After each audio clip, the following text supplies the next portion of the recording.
নমস্কার নমস্কার নমস্কার নমস্কার নমস্কার নমস্কার নমস্কার আপনাদের সবাইকে সবাইকে সবাইকে সবাইকে নমস্কার জানাচ্ছে আপনাদের সৌমিত্র বসু। সবাইকে অজস্র শুভ কামনা জানাচ্ছে, সবাইকে স্বাগত জানাচ্ছে আজকের এই শরণাগত অনুষ্ঠানে এবং সবাইকে শুভ সকাল জানাচ্ছে। শুভ সকাল, সকলের শুভ হোক এই একমাত্র কামনা। সকলের শুভ হোক, পৃথিবীর শুভ হোক।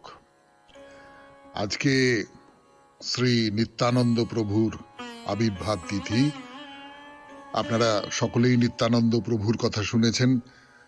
রবিবারে যে শ্রী চৈতন্যদেবের জীবন কথা বলি, সেখানে নিত্যানন্দ প্রভুর কথা বলেছি অনেকবার। তার বাইরে আজকে বাংলার একজন মহৎ কবি নবীনচন্দ্র সেন, তার জন্ম হয়েছিল আজকের তারিখে, এই 10ই ফেব্রুয়ারি 1847 খ্রিস্টাব্দে।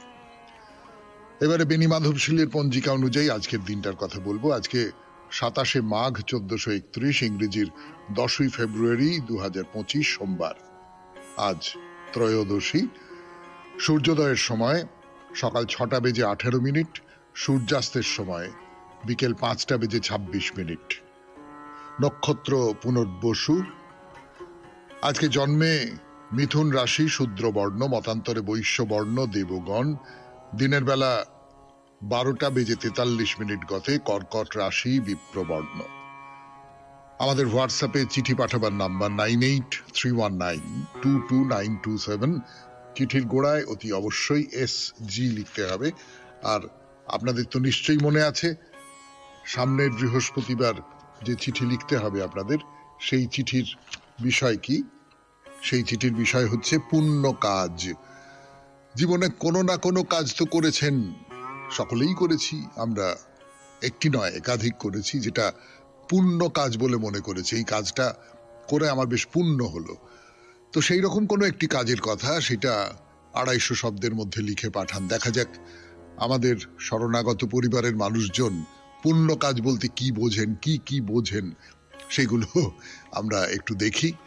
আগামী বৃহস্পতিবারের জন্য আগামীকাল মঙ্গলবার সন্ধে 6টার ভেতর যেন আপনাদের চিঠি আমার দপ্তরে পৌঁছে যায়। 92.7 বিগ FM এ শরণাগত অনুষ্ঠানে এইবার আজকের অনুষ্ঠান সম্পর্কে বলবো। প্রথমে পুরাণ চিরন্তন। পুরাণ চিরন্তনে সহদেবের কথা বলছি আপনাদের। পঞ্চপাণ্ডবের মধ্যে যুধিষ্ঠির, ভীম, অর্জুন, নকুল, সহদেব। এই সহদেব একজন গো বিশেষজ্ঞ ছিলেন। পাণ্ডবেরা যখন অজ্ঞাতবাসে, তখন তো এই পঞ্চপাণ্ডব নানান রকম পরিচয়ে দিয়ে বিরাট রাজার সভায় যোগ দিয়েছিলেন, বিরাট রাজার গৃহে গোপন আত্মগোপন করেছিলেন। তো সহদেব ছিলেন গো বিশেষজ্ঞ। তিনি কি বলেছিলেন বিরাট রাজাকে, সেই কথা খানিকটা বলেছি, আরো খানিকটা বলবো। তারপরে চলে যাব স্বামী বিবেকানন্দের রচনা থেকে পাঠ, জগৎ, দ্বিতীয় পর্ব।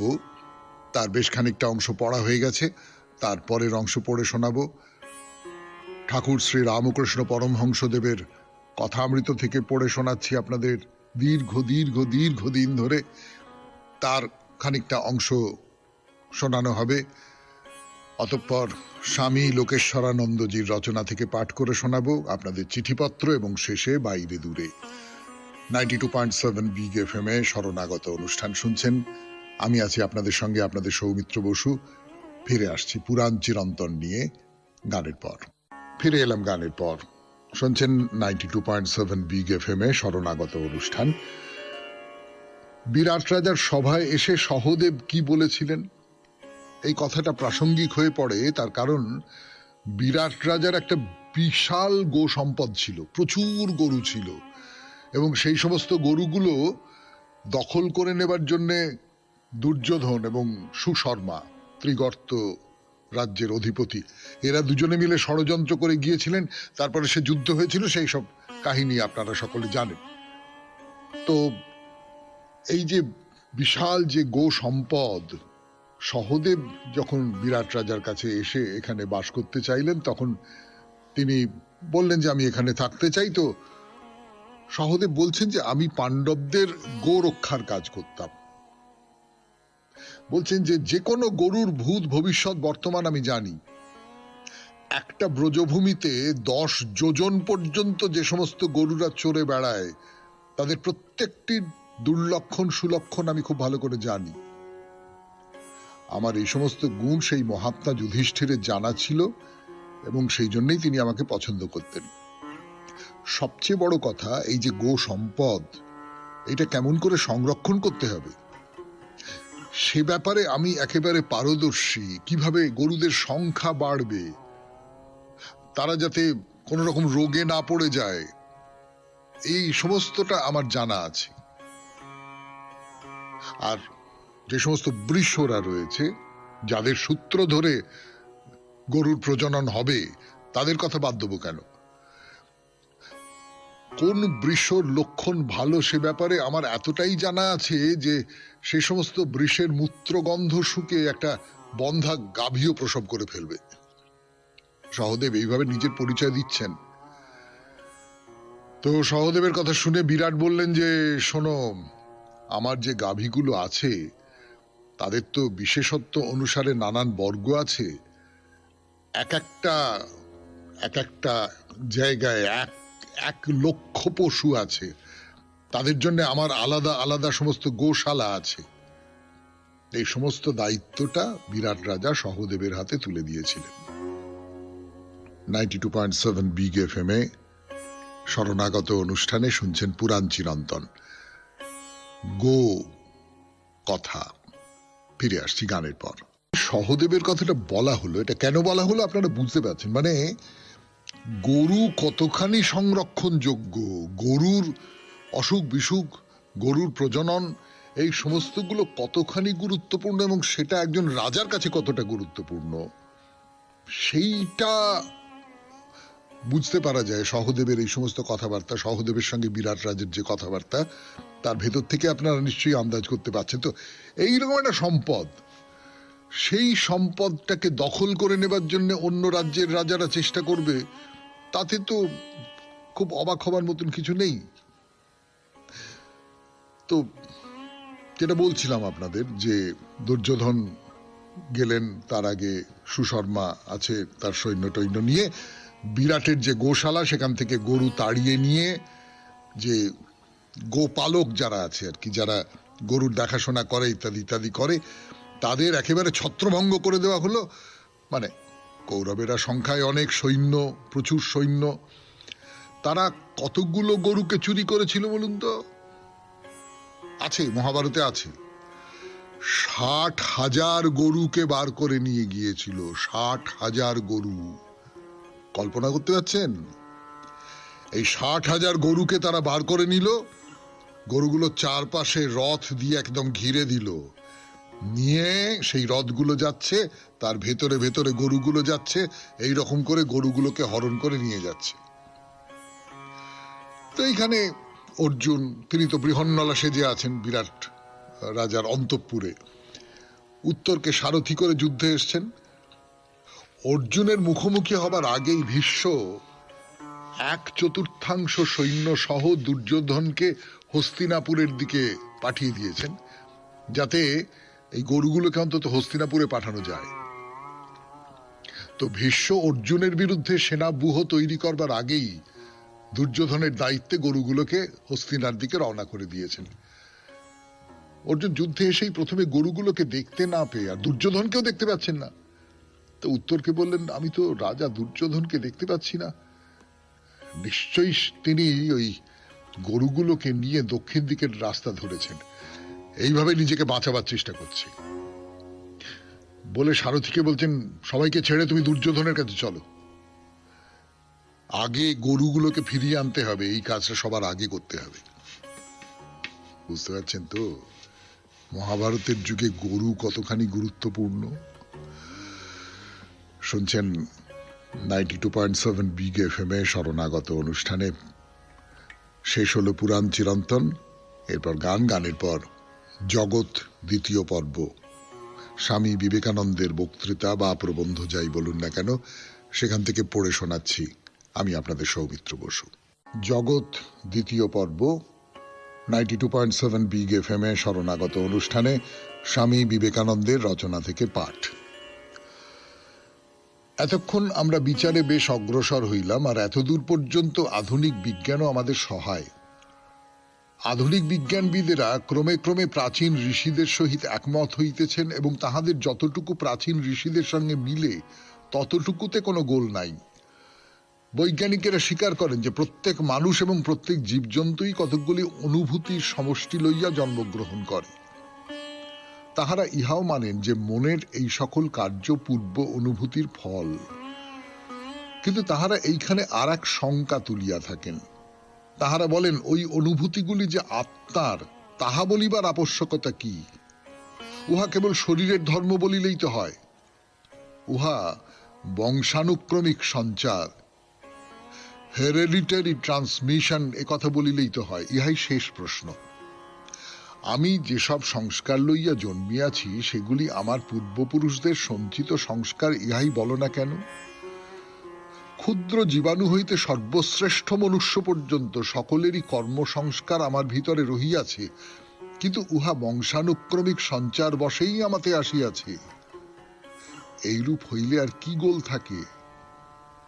এই প্রশ্নটি অতি সুন্দর। আমরা এই বংশানুক্রমিক সঞ্চারের কতকাংশ মানিয়াও থাকি। কতটুকু মানি? মানি কেবল এইটুকু যে উহা আমাদিগকে ভবিষ্যৎ শরীরের উপাদান প্রদান করে।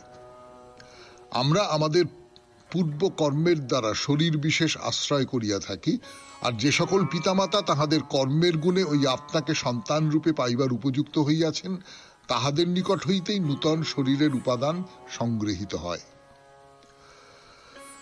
বংশানুক্রমিক সঞ্চারবাদ বিনা প্রমাণেই একটি অদ্ভুত সিদ্ধান্ত স্বীকার করিয়া থাকে যে মনের সংস্কার রাশির ছাপ জড়ে সঞ্চিত হইতে পারে। যখন আমি তোমার দিকে তাকাই তখন আমার চিত্তহ্রদে একটি তরঙ্গ উঠে। ওই তরঙ্গ চলিয়া যায়, কিন্তু সূক্ষ্ম তরঙ্গাকার থাকে। আমরা ইহা বুঝিতে পারি। শরীরের সংস্কার যে শরীরে থাকিতে পারে তাহা আমরা বুঝি, কিন্তু শরীর যখন নষ্ট হয় তখন মানসিক সংস্কার শরীরে বাস করে, ইহার প্রমাণ কি? কিসের দ্বারা ওই সংস্কার সঞ্চারিত হয়? মনে করো, মনের প্রত্যেক সংস্কারের গভীরে বাস করা সম্ভব। মনে করো, আদিম মানুষ হইতে আরম্ভ করিয়া বংশানুক্রমে সকল পূর্বপুরুষের সংস্কার আমার পিতার শরীরে আছে এবং পিতার শরীর হইতে আমাতে আসিতেছে। কেমন করিয়া? তোমরা বলিবে জীবাণু কোষের, ব্লায়োপ্লাজমিক সেল দ্বারা। কিন্তু কি করিয়া ইহা সম্ভব হইবে? কারণ পিতার শরীর তো সন্তানে সম্পূর্ণভাবে আসে না। একই পিতামাতার অনেকগুলি সন্তান সন্ততি থাকিতে পারে। সুতরাং এই বংশানুক্রমিক সঞ্চারবাদ স্বীকার করিলে ইহাও স্বীকার করা অবশ্যম্ভাবী হইয়া পড়ে যে পিতামাতা প্রত্যেক সন্তানের জন্মের সঙ্গে সঙ্গে তাহাদের নিজ মনোবৃত্তির কিঞ্চিদংশ হারাইবেন, কারণ তাহাদের মতে সঞ্চারক ও সঞ্চার্য এক, অর্থাৎ ভৌতিক। আর যদি বলো তাহাদের মনোবৃত্তি সঞ্চারিত হয়, তবে বলিতে হয় প্রথম সন্তানের জন্মের পরই তাহাদের মন সম্পূর্ণরূপে শূন্য হইয়া যাইবে। শুনলেন স্বামী বিবেকানন্দের রচনা থেকে পাঠ, জগৎ দ্বিতীয় পর্ব। এবারে গান, গানের পর কথামৃত। এবারে ঠাকুরের কথা, কথামৃত 92.7 বিগ FM এ শরণাগত অনুষ্ঠান শুনছেন আপনারা। আমি আপনাদের সঙ্গে আছি, আপনাদের সৌমিত্র বসু। ঠাকুর তো এমনিতে লেখাপড়া জানা মানুষ নন, মানে আমরা যাকে লেখাপড়া জানা বলি সেই রকম মানুষ নন, কিন্তু সমস্ত জ্ঞান তার ভেতরে। সেই সূত্র ধরে তিনি পুরাণের কথা বলেন, বেদান্তের কথা বলেন। কি করে বলেন? কি করে বলেন? শুনে শুনে বলেন। এবং তার ভেতরে একটা সমুদ্র আছে, যে সমুদ্র, বা সমুদ্রের চেয়ে ভালো উপমা হয়তো হবে, তার ভেতরে একটা চুম্বক আছে, যে চুম্বক দিয়ে তিনি পৃথিবীর সমস্ত জ্ঞানকে নিজের ভেতরে শুষে নিতে পারেন। যা ব্যক্ত হয়েছে তার সামনে, নরেন্দ্রনাথ এবং গিরিশচন্দ্র তর্ক করেছেন, অন্যরা নিজেদের মধ্যে কথা বলেছেন, ধর্ম নিয়ে মাস্টারমশাই কথা বলেছেন, তারা লেখাপড়া জানেন, সেই নিয়ে কথা টথা হয়েছে। এবং আপনারা নিশ্চয়ই কথামৃত পড়তে পড়তে বা শুনতে শুনতে লক্ষ্য করেছেন যে ঠাকুর খুব উদগ্র আগ্রহে সেই সমস্ত কথাগুলো শুনতেন। নরেন এবং গিরিশের মধ্যে ঝগড়া বাঁধিয়ে দিতে তিনি খুব ভালোবাসতেন। তো এই ঝগড়ার মধ্যে দিয়ে যে সমস্ত কথাগুলো বেরিয়ে আসছে তিনি তার মতন করে বুঝে নিচ্ছেন। এত সব কথা বলছি এই কারণে যে ঠাকুর কি বলছেন, বলছেন বেদান্ত মত আর পুরাণ মত। বেদান্ত মতে বলে এই সংসার ধোঁকার টাটি, অর্থাৎ জগৎ সব ভুল, স্বপ্নবৎ। কিন্তু পুরাণ মত বা ভক্তিশাস্ত্র বলে যে ঈশ্বরই চতুর্বিংশতি তত্ত্ব হয়ে রয়েছেন, তাকে অন্তরে বাহিরে পুজো করো। সবটা মিথ্যে নয়, এই সবটার মধ্যে ঈশ্বর আছেন, ঈশ্বর সর্বব্যাপ্ত হয়ে আছেন। এই সমস্ত কিছুর মধ্যে তুমি তাকে পুজো করো। উপমা সম্রাট তো বলা যেতে পারে ঠাকুর শ্রী রামকৃষ্ণ পরমহংসদেবকে।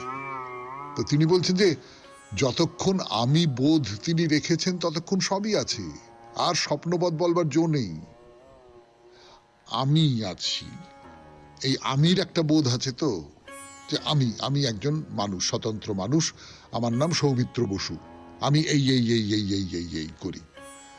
আপনি একজন স্বতন্ত্র মানুষ, আপনি এই এই এই এই এই এই করেন। এইটাকে আপনি মুছে ফেলতে পারবেন? এইটাকে মুছে ফেলা খুব কঠিন, খুব কঠিন। আমি তো, আমার কিরম মনে হয় অসম্ভব। মানে যারা পারেন তারা পারেন, তারা পূজনীয় মানুষ, নমস্য মানুষ, কিন্তু এইটা পারা যায় না। তো যতক্ষণ আমি আছে ততক্ষণ চারপাশে আমির সঙ্গে যুক্ত যা কিছু, সেই সমস্ত কিছু রয়েছে। আমির বোধ তো বলছেন নিচে আগুন জ্বালা আছে, তাই হাঁড়ির ভেতরে ডাল ভাত আলু পটল সব টকবক করছে, লাফাচ্ছে, আর যেন বলছে আমি আছি আমি আছি আমি আছি। তো নিচে ওই আগুনটা আছে বলে শরীরটা যেন হাঁড়ি, মন বুদ্ধি জল, ইন্দ্রিয়ের বিষয়গুলো যেন ডাল ভাত আলু পটল, অহং যেন তাদের অভিমান, আমি টকবক করছি, আমি সচ্চিদানন্দ অগ্নি, ওই আগুনটা আছে, তাই সবকিছু টকবক করছে, সবকিছু যেন সপ্রাণ বলে মনে হচ্ছে, নড়ছে চড়ছে, এদিক ওদিক করছে, পাল্টাচ্ছে। 92.7 বিগ FM এ শরণাগত অনুষ্ঠানে শুনছেন কথামৃত থেকে পাঠ করছে আমি আপনাদের সৌমিত্র বসু। ঠাকুর কি বলছেন? বলছেন যে ওই আলু পটলের কথাটা বলছেন, তারা আগুনে নাচছে, নড়ছে চড়ছে, এই সমস্ত হচ্ছে। তাই ভক্তিশাস্ত্রে এই সংসারকে মজার কুটি বলেছে। রামপ্রসাদের গানে আছে এই সংসার ধোঁকার টাটি। তাই একজন জবাব দিয়েছিল এই সংসার মজার কুটি, খুব মজা, দারুণ মজা, মজাই মজা। কালীর ভক্ত জীবনমুক্ত নিত্যানন্দময়। ভক্ত দেখে যিনি ঈশ্বর তিনিই মায়া হয়েছেন, তিনিই জীবজগৎ হয়েছেন। ঈশ্বর মায়া জীবজগৎ সব এক দেখে। কোনো কোনো ভক্ত রামময় দেখে, রামই সব হয়ে রয়েছেন। কেউ রাধাকৃষ্ণময় দেখে, কৃষ্ণই এই চতুর্বিংশতি তত্ত্ব হয়ে রয়েছেন। সবুজ চশমা পরলে যেমন সব সবুজ দেখে, অর্থাৎ সবটার মধ্যেই তিনি আছেন। তাহলে তো সবটাকে অস্বীকার করা হলো না, সবটা আছে, কিন্তু সেই সবটার মধ্যেই তিনি আছেন। আমি সব কিছুর মধ্যে, ওই চারপাশে যা কিছু দেখছি, আপনার মধ্যে, ওর মধ্যে, এই গাছপালা, প্রকৃতি, এই আমার সামনের মাইক্রোফোন, এই স্টুডিও, এই সমস্ত কিছুর মধ্যে আমি তাকে দেখছি। তিনি নানান রূপ নিয়ে এসেছেন, কিন্তু সেই রূপগুলোকে আমি অস্বীকার করতে পারি না। সেই রূপগুলো তো আছে। তবে ভক্তিমতে শক্তি বিশেষ। রামই সব হয়ে রয়েছেন, কিন্তু কোনোখানে বেশি শক্তি, কোনোখানে কম শক্তি। এইটা হলো এই কিছু লোক আমার আপনার মতন, কিছু লোক ঠাকুর শ্রী রামকৃষ্ণদেব বা চৈতন্যদেবের মতন। তো তফাৎটা কোথায়? তফাৎটা কেন হচ্ছে? সব যদি এক হয় তাহলে তফাৎটা কেন হচ্ছে? আমি আমার মতন করে একটা উপমা দিই, ঠাকুরের মতন তো আর হবে না, আমার মতন করে বলি। সেটা হচ্ছে সূর্যের আলো সব জায়গায় পড়ে না। কোথাও কোথাও খুব প্রখরভাবে পড়ে, কোথাও কোথাও ছায়া ছায়া হয়ে পড়ে, কোথাও কোথাও পড়ে না, অন্ধকার হয়ে থাকে। তো ঠিক তেমনি করে এই যে শক্তি, সেই শক্তির প্রকাশ কোথাও বেশি প্রকাশ হয়, অনেক বেশি শক্তি, কোনোখানে কম শক্তি। অবতারেতে তিনি একরকম প্রকাশ পাচ্ছেন, আবার জীবেতে আর একরকম প্রকাশ পাচ্ছেন। দেখুন, অবতারেও তো দেহ বুদ্ধি আছে। ঠাকুরের তো দেহের বোধ ছিল, ঠাকুরকে তো দেহের কারণে কষ্ট পেতে হয়েছে। সেই কষ্টের ব্যাখ্যা হিসেবে আমরা যাই বলি না কেন, তিনি অনেক পাপ ধারণ করেছেন, তার ফলে তাকে এই কষ্ট পেতে হয়েছে, এই সমস্ত মত তো আছে। সেই সমস্ত মতের কথা বাদ দিন, কিন্তু আমি বলছি ঠাকুরকে তো দেহের যে কষ্ট ভোগ করতে হয়েছে তার জন্য তাকে বলতে হয়েছে অনেকবার যে বড্ড কষ্ট, বড্ড কষ্ট হচ্ছে গো। ডাক্তারকে বলেছেন এই কথা, বহুবার বলেছেন, ডাক্তার এসেছে, চিকিৎসা হয়েছে, ইত্যাদি ইত্যাদি নানান রকম বিধিনিষেধের মধ্যে দিয়ে তাকে যেতে হয়েছে, এই সব কিছু হয়েছে। তো সীতার জন্য রাম কাঁদছেন, এই মায়াটা অবতারের মধ্যেও আছে। জীবন্ত হয়ে ওঠার, জীবদেহ ধারণ করবার যে কতগুলো শর্ত, সেই শর্তগুলো তাকে পালন করতে হয়। সীতার জন্য রামের কাঁদবার কোনো দরকার ছিল না। কিন্তু ওই ঠাকুর কি বলছেন, অবতার ইচ্ছে করে নিজের চোখে কাপড় বাঁধে, যেমন ছেলেরা কানামাছি খেলে, কিন্তু মা ডাকলেই খেলা থামায়। জীবের আলাদা কথা, যে কাপড়ে চোখ বাঁধা, সেই কাপড়ে পিঠে 8টা ইস্কুরূপ দিয়ে বাঁধা অষ্টপাশ। কি কি সেই অষ্টপাশ? লজ্জা, ঘৃণা, ভয়, জাতি, কুল, শীল, শোক, জুগুপ্সা বা নিন্দা, এই অষ্টপাশ গুরু খুলে না দিলে হয় না। শুনলেন ঠাকুরের কথা, কথামৃত 92.7 বিগ FM এ শরণাগত অনুষ্ঠানে। এরপর স্বামী লোকেশ্বরানন্দের রচনা থেকে পাঠ, ব্যর্থতার দোহাই। ফিরে আসছি, একটু গান শুনে নি 92.7 বিগ FM এ শরণাগত অনুষ্ঠানে। স্বামী লোকেশ্বরানন্দের রচনা থেকে পাঠ, ব্যর্থতার দোহাই। আমি আপনাদের সৌমিত্র বসু, শুনছেন 92.7 বিগ FM এ শরণাগত অনুষ্ঠান। যথাসাধ্য চেষ্টার পর ব্যর্থ হলে লজ্জার কিছু নেই। ব্যর্থতার মধ্য দিয়ে যে অভিজ্ঞতা অর্জন করা গেল, সেই বলে বলিয়ান হয়ে নবোদ্যমে আবার চেষ্টা শুরু করা উচিত। সাফল্য, যোগ্যতা বা উৎকর্ষ বিচারের প্রকৃত মাপকাঠি নয়, কারণ অনেক ক্ষেত্রে বরাত জোরে সাফল্য এসে থাকে, মানুষের প্রকৃতি বা কর্ম অনুসারে নয়। বিনা আয়াসে অথবা অযোগ্য হওয়া সত্ত্বেও সাফল্য লাভ করলে চরিত্রবান ব্যক্তি সন্তুষ্ট হন না। কঠোর পরিশ্রম করে সফল হলে তবেই তার তৃপ্তি। সাফল্য যদি কারো অনুগ্রহের ফল হয়, অর্থাৎ সোপার্জিত না হয়, তাহলে সে সাফল্যে তার আনন্দ নেই। একজন বিজ্ঞানী হয়তো সারা জীবন পরিশ্রম করেও একটি বৈজ্ঞানিক সমস্যার সমাধান করতে পারলেন না, কিন্তু তা সত্ত্বেও তার মনে হবে না জীবনটা তার বৃথা গেল, কারণ তিনি জানেন যে পরবর্তীকালে যারা আসবেন তাদের সাফল্যের ভিত গড়ে গেলেন তিনি। আন্তরিক হলে কোনো চেষ্টাই সম্পূর্ণ বিফলে যায় না। আজ বা দুদিন পরে যে সাফল্য আসবেই, এ তারই এক গুরুত্বপূর্ণ পর্যায়।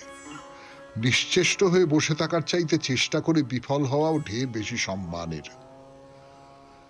দুর্বল মানুষের আকাঙ্ক্ষা আছে, কিন্তু সফল হওয়ার জন্য সে কঠোর পরিশ্রম করতে রাজি নয়। ব্যর্থ হলে সে নিজেকে দায়ী করে না, দায়ী করে পরিবেশকে অথবা সহকর্মীদের, যেন সকলে মিলে ষড়যন্ত্র করে তাকে ন্যায্য পাওনা থেকে বঞ্চিত করেছে। ব্যর্থতায় লজ্জা নেই, মানুষের এই মনোভাবটাই লজ্জাজনক। এরকম মানুষ সফল হলেও তাতে গৌরব নেই, কারণ নিজের গুণে অথবা চেষ্টার ফলে সে কৃতকার্য হয়নি, হয়েছে অপ্রত্যাশিতভাবে। এ কথা মনে রাখা ভালো যে মানুষের অগ্রগতি তার সাফল্যের উপর নির্ভর করে না, নির্ভর করে কতটা কঠোর পরিশ্রম সে করেছে তার উপর। সফল হলেই যে কেউ মহৎ হয়ে গেলেন তা নয়, কারণ অনুকূল পরিস্থিতিতে একজন নির্বোধ সফল হতে পারে। আপাত সাফল্যের চাইতেও তাই মানুষের ভিতরের গুণগুলির বিকাশ অনেক গুরুত্বপূর্ণ। একটি মহৎ আদর্শকে বরণ করে নিয়ে জীবনের শেষ দিন পর্যন্ত অক্লান্তভাবে সেই লক্ষ্যে পৌঁছানোর চেষ্টা করে যাওয়ার মধ্যেই একটি মানুষের যথার্থ পরীক্ষা হয়ে যায়। সাফল্য আসুক বা ব্যর্থতাই আসুক, সে সংগ্রাম চালিয়েই যায়। পথে অনেক বাধাবিঘ্ন আছে ঠিকই, কিন্তু ঠিক সেই কারণেই প্রতিকূলতার বিরুদ্ধে সংগ্রামে আনন্দও আছে। দুরারোহ পর্বত অভিযানে চলেছেন আপনি, এক পা এক পা করে বিপদ সংকুল পথ পেরোচ্ছেন। লক্ষ্যে তখনও না পৌঁছলেও অদম্য মনোবল নিয়ে এই এগিয়ে চলাও আপনার কাছে বিজয় গৌরবেরই সামিল। ধরুন জীবনভর হেসে গেলেন আপনি, একদিনের জন্যও কাঁদলেন না, এমন জীবনে রোমাঞ্চ কোথায়? এমন জীবনের অগ্রগতি হয় না। প্রতিকূলতার বিরুদ্ধে সংগ্রাম করলে তবেই সুপ্ত শক্তি জেগে ওঠে। সুখে স্বাচ্ছন্দ্যে জীবন কাটালে ব্যক্তিত্বের পূর্ণ বিকাশ হয় না, কিন্তু যিনি কঠোর সংগ্রামী কেবল তিনিই তার সামর্থ্য ও সদ্গুণাবলীর পরিপূর্ণ বিকাশ ঘটাতে পারেন। বস্তুত প্রতিকূলতাকে যতটা খারাপ মনে হয় ততটা খারাপ সে নয়, জীবনে তারও প্রয়োজন আছে। কঠোর পরিশ্রমের একটা অভ্যাস গড়ে তোলা যায়, আর একবার সেই অভ্যাস হয়ে গেলে যে কোনো কাজই আপনি প্রাণ ঢেলে করার চেষ্টা করবেন, না করে আপনি শান্তি পাবেন না। যত খাটবেন আপনার আনন্দ তত বাড়বে, কারণ আপনি জানেন সমস্ত শক্তি উজাড় করে দিচ্ছেন আপনি। এতে সাফল্য সুনিশ্চিত নাও হতে পারে, কিন্তু লাভ হবে এই, আপনি বদলে যাবেন। নিজের যে গুণগুলি এতদিন আপনার অজ্ঞাত ছিল সেইগুলি সম্পর্কে আপনি সচেতন হয়ে উঠবেন। বাস্তবিক মানুষ নিজেকেই জানে না, যেটুকু জানে তা ভাষা ভাষা, ওপর ওপর। অবস্থার প্রবল চাপে পড়ে সুপ্ত গুণগুলি আত্মপ্রকাশ করে। এইভাবে ব্যক্তিত্বের যে বিকাশ ঘটে তা প্রার্থিত সাফল্যের চাইতেও ঢের বড় পুরস্কার। জীবন মানে ক্রমশ বৃহত্তর লক্ষ্যের দিকে এগিয়ে যাওয়া এবং তার জন্য নিরন্তর কঠোর সংগ্রাম করা। যিনি সাহসী, শক্তিমান ও উদ্যমী তার পক্ষেই এটি করা সম্ভব। এটিই উদ্দেশ্য এবং এটিই উপায়। যে বীর সে কখনো অজুহাত দেয় না, কিন্তু যে দুর্বল সে অজুহাত দিতে পারলেই খুশি। শুনলেন স্বামী লোকেশ্বরানন্দের রচনা থেকে পাঠ। 92.7 বিগ এফএম এ শরণাগত অনুষ্ঠান শুনছেন। এবারে গান, গানের পর আপনাদের চিঠিপত্র। 92.7 বিগ এফএম এ শরণাগত অনুষ্ঠানে আজকের চিঠিটি লিখেছেন শ্রীমতী মালতী বেরা, রামরাজাতলা, হাওড়া থেকে। এফএম এর শরণাগত অনুষ্ঠানের মাননীয় শ্রীযুক্ত সৌমিত্রবাবু, সঞ্চালক মহাশয় ও উক্ত চ্যানেলের সকল কলাকুশলীবৃন্দ এবং অসংখ্য শ্রোতাবৃন্দদের ইংরেজি 2025-এর শুভ নববর্ষের আন্তরিক প্রীতি, শুভেচ্ছা ও অভিনন্দন জানিয়ে লেখা শুরু করলাম। প্রশান্ত আদক আমাদের শীতলপুর গ্রামের, বর্তমানে হাওড়া জেলার শ্যামপুর 2 নম্বর ব্লকের অন্তর্ভুক্ত শ্যামপুর থানার অধীন এক প্রান্তে পরিবারের অন্যান্য সদস্যদের সঙ্গে, বাবা ও মায়ের একমাত্র সন্তান ছিলেন, বসবাস করতেন। ছাত্রাবস্থায় খুব ভালো ছাত্র ছিলেন, দাদাদের কাছে শুনেছি। আমাদের তুতো দাদাদের সহপাঠী ও বন্ধু ছিলেন। আমাদের বাড়িতে যাতায়াত থেকে আলাপ। অনন্তপুর কলেজ থেকে বিজ্ঞান বিষয়ে স্নাতক হওয়ার পর চাকরির চেষ্টা করতে থাকেন, কারণ বাবার আর্থিক অবস্থা খুব একটা ভালো ছিল না। ওর বাবা হঠাৎ মারা যাওয়ায় শ্যামপুরে ওর বাবার ছোট একটা ব্যবসা সম্পূর্ণরূপে বন্ধ হয়ে যায়। তখন বিধবা মাকে নিয়ে একার পক্ষে সংসার চালানো ও পরবর্তী উচ্চশিক্ষার্থে কলকাতায় গিয়ে পড়াশোনা করা আর সম্ভব হলো না।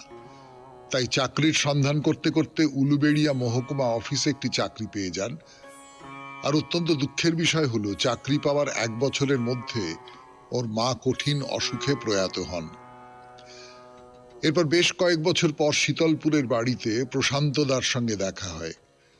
নানান রকম কথাবার্তা ও আলোচনার মাঝে জানতে পারলাম যে তিনি চাকরি থেকে অবসর নেওয়ার পর গ্রামের দুস্থ দরিদ্র ছেলে মেয়েদের ব্যক্তিগতভাবে দায়িত্ব সহকারে পড়ানোর ব্যবস্থা করতেন। স্কুল ও কলেজে পড়ার পর্ব শেষ করে পরবর্তীকালে সেই সব ছাত্রছাত্রী নিজ নিজ চেষ্টায় সমাজের আরো ভালো জায়গায় প্রতিষ্ঠিত হতে পেরেছে। প্রশান্তদা তার ছাত্রছাত্রীদের সাফল্যে যেমন গর্ববোধ করতেন, আমরাও আমাদের গ্রামের উক্ত ছেলে মেয়েদের সাফল্যেও গর্ববোধ যেমন করেছি, ঠিক তেমনি ছাত্রছাত্রীদের উন্নতির পেছনে প্রশান্তদার নিঃস্বার্থভাবে অক্লান্ত প্রচেষ্টা, পরিশ্রম ও পাশাপাশি আর্থিক সহায়তা দিয়ে ওদেরকে সমাজের উচ্চ শিখরে সাফল্যের সঙ্গে পৌঁছে দেবার জন্য প্রশান্তদার আমরা প্রশংসা না করে পারি না। তাই এই একজন সাদামাটা, নিরহংকার, সৎ পরিশ্রমী, সদালাপী, অকৃতদার সর্বোপরি মানুষ গড়ার কারিগর রূপী আমার জানা ও দেখা ভালো মানুষটির কাহিনী শরণাগত অনুষ্ঠানে লিখে পাঠালাম। লেখা পাঠযোগ্য হলে সঞ্চালক মহাশয়কে অনুরোধ পড়ে শোনাতে পারেন। শরণাগত পরিবারের সদস্য হতে হলে কিভাবে হব জানালে খুবই উপকৃত হব। নমস্কারান্তে ইতি শ্রীমতী মালতী বেরা, রামরাজাতলা, হাওড়া। আপনার এই চিঠিটা খুব ভালো। এই যে একজন মানুষ নিজে কম বয়সে কষ্ট পেয়েছেন, দুঃখ পেয়েছেন এবং তার ফলে অন্য মানুষের দিকে হাত বাড়িয়ে দিয়েছেন, এই কাহিনীটা খুব ভালো। আমি এইরকম কয়েকজন মহিলাকে চিনি যারা, আমি বলছি আপনাদের, এই ঢাকুরিয়া অঞ্চলে যে রেল লাইনটা আছে তার দুপাশে পরপর সার অনেকগুলো বস্তি আছে। খুব গরিব মানুষের বাস। সেই গরিব ঘরের ছেলে মেয়েদের নিয়ে তারা নানান রকম কাজ করেন, লেখাপড়া শেখাবার ব্যবস্থা করেন। এদের মধ্যে একজন অত্যন্ত নামকরা চিত্রাভিনেত্রী, আমি নামটা বলেই দিই, লাবণী সরকার, তিনি আছেন। তো আমি খুব খুব পরোক্ষভাবে তাদের সঙ্গে যুক্ত, সেই জন্য আমি তাদের কাজকর্মের ব্যাপারটা জানি। তো এইরকম কাজ, মানে এরা ঠিক এনজিও নন, যেমন এই ভদ্রলোকও ঠিক এনজিও নন।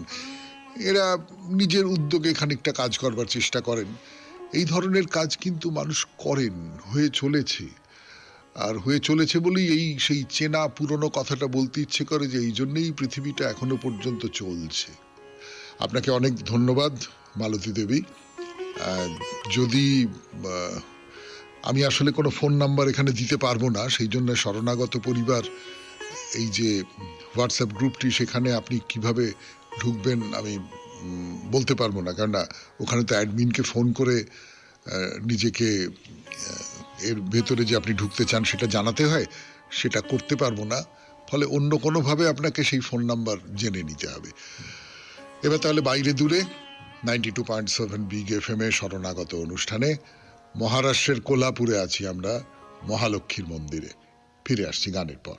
মন্দিরের কথা শোনাচ্ছি আপনাদের, বেশ অনেক দিন ধরে শোনাচ্ছি, অনেক দিন ধরে শোনাতে হচ্ছে। তার কারণ খুব বড় মন্দির, খুবই বিখ্যাত মন্দির, বহু বহু মানুষ আসেন এখানে এবং নানান রকমের বলবার আছে আর কি। এই মন্দির সম্পর্কে নানান রকমের কথা বলবার আছে। যেমন একটা ঘন্টার কথা বলি, একটা ঘন্টা, সেই ঘন্টাটা মন্দিরের উত্তর দিকে আছে। তো ছত্রপতি সাহু তিনি একটা দুয়ার প্রতিষ্ঠা করে দিয়েছিলেন মন্দিরের একটি তোরণ, সেইখানে একটা ঘন্টা আছে। দিনের একটি বিশেষ সময়ে সেই ঘন্টাটা বাজে এবং সেই ঘন্টার শব্দ সবাই শুনতে পান, মানে চারপাশটা প্রকম্পিত করে প্রায় সেই ঘন্টা বেজে ওঠে। 1683 খ্রিস্টাব্দে ছত্রপতি সাহু এই ঘন্টাটি মন্দিরে লাগিয়ে দিয়েছিলেন। এটা একটা বলবার মতন কথা এই কোলাপুরের মহালক্ষ্মী মন্দির সম্পর্কে। আর একটা খুব গুরুত্বপূর্ণ কথা বলি, একটা ট্রেনের কথা বলি আপনাদের। তিরুপতি, তিরুপতি এই কোলাপুর থেকে অনেক দূর, অনেক দূর। কত দূর বলবো? তো প্রত্যেক দিন এই অন্ধ্রপ্রদেশের তিরুপতি থেকে একটি ট্রেন এই মহারাষ্ট্রের কোলাপুরে আসে। এর আগে যখন এই কোলাপুরের কথা, এই মহালক্ষ্মী মন্দিরের কথা শুরু করেছিলাম, তখন আপনাদের একটা কথা বলেছিলাম যে তিরুপতি আর মহালক্ষ্মীর মধ্যে একটা সংযোগ আছে। এই দুটো মন্দির একসঙ্গে দর্শন করতে হয়, মানে এই দুটো মন্দির একসঙ্গে দর্শন করলে যে পুণ্য হয় সেটা খুব বড় পুণ্য, এবং সেই পুণ্যের লোভে অনেকেই এই দুটি তীর্থক্ষেত্র একত্রে দর্শন করতে চান। সাধারণভাবে আমরা এরকম তীর্থক্ষেত্রের কথা বলেছি যে ধরা যাক পাহাড়ের উপরে একটা মন্দির, নিচে একটা মন্দির, বা পাহাড়ের মাঝখানে একটা মন্দির, বা খুব কাছাকাছি মন্দির, এই দুটো একসঙ্গে দেখতে হয়, বা এই দুটো তিনটে একসঙ্গে দেখতে হয়। এইরকম করে তীর্থ দর্শন, একাধিক তীর্থ একসঙ্গে গেঁথে নিয়ে দর্শন করা, তার কথা আমরা জানি। কিন্তু তিরুপতির সঙ্গে এই মহালক্ষ্মী মন্দিরের দূরত্ব কত? 860 কিলোমিটারের মতো। এই 860 কিলোমিটার রাস্তা একসঙ্গে তো দুটোকে যুক্ত করতে পারবে না যদি ট্রেন না থাকে। ফলে প্রতিদিন এই অন্ধ্রপ্রদেশের তিরুপতি থেকে একটি ট্রেন সে এই যে কোলাপুর, যেখানে মহালক্ষ্মী মন্দির আছে, সেইখানে আসে। তো এটাও একটা বলবার মতন কথা। এবার একটা কথা বলি, আমরা যারা মন্দির দর্শনে যাই বা কোনো ধর্মস্থান দর্শন করতে যাই, তারা কি মনে রাখি যে এই যে এত বড় একটা মন্দির, এই মন্দিরটা আমি গেলাম, দেবদেবী দর্শন করলাম, প্রণাম করলাম, চলে এলাম, কিন্তু এই পুরো ব্যাপারটাকে সংহত করতে হচ্ছে। তো তার জন্য তো একটা সংগঠন চাই। মহারাষ্ট্রে এইরকম একটি সংগঠন আছে, সেই সংগঠনের কথা বলতে হবে আপনাদের, কিন্তু এক্ষুনি না, তার আগে একটু গান শুনবো 92.7 বিগ FM এ শরণাগত অনুষ্ঠানে। তারপর এই মন্দিরের যে সংগঠন সংস্থা, তাদের সম্পর্কে দুটো চারটে কথা। তোর পুরো ব্যবস্থাপনা সেইটা দেখবার জন্যে একটি সংগঠন আছে পশ্চিম মহারাষ্ট্রে। সেই সংগঠনটার নাম হচ্ছে দেবস্থান ব্যবস্থাপন সমিতি পশ্চিম মহারাষ্ট্র। দেবস্থান ব্যবস্থাপন সমিতি পশ্চিম মহারাষ্ট্র, বলা বাহুল্য সরকারি উদ্যোগে এই সংগঠনটা তৈরি হয়ে উঠেছে। শুনছেন 92.7 বিগ FM এ শরণাগত অনুষ্ঠানে বাইরে দূরে। তো বলা বাহুল্য কোলাপুর এই সমিতির তত্ত্বাবধানে পড়ে। এই যে মন্দির, এই মন্দির রক্ষণাবেক্ষণের দায়িত্ব এই দেবস্থান ব্যবস্থাপন সমিতি পশ্চিম মহারাষ্ট্রের। 1969 সালে এই সমিতি তৈরি হয়েছিল। কিন্তু কেবলমাত্র কোলাপুরের এই মহালক্ষ্মী মন্দির নয়, এই মহালক্ষ্মী মন্দিরের কথাটাই আমরা বলবো, মহারাষ্ট্রের এই মন্দিরটার কথাই বলছি। এরপর এই মন্দিরের কথা বলা শেষ হয়ে গেলে অন্য আর একটা রাজ্যে চলে যাব। কিন্তু মোটামুটিভাবে ধরুন 3000-এর বেশি মন্দির, সেইগুলো রক্ষণাবেক্ষণের দায়িত্ব এই ব্যবস্থাপন সমিতির। এবারে বলা যাক এই মন্দিরের উৎসবের কথা। মন্দির ঘিরে নানান রকম সমস্ত উৎসব হয়, তাদের মধ্যে প্রাত্যহিক যে উৎসব তার কথা বলেছি আপনাদের, যে দেবীকে অলংকার পরানো ইত্যাদি ইত্যাদি, ভোগ, এই সমস্ত যে উৎসবগুলো প্রতিদিনের উৎসব, প্রতিদিনের কৃত্যের মধ্যে পড়ে। কিন্তু তার বাইরে খুব বড় উৎসব, যেটা হিন্দু ধর্মের খুব বড় উৎসব, বিশেষ করে এই উত্তর ভারতের দিকে যেগুলো খুব বড় মাপের উৎসব, তাদের মধ্যে অন্যতম হচ্ছে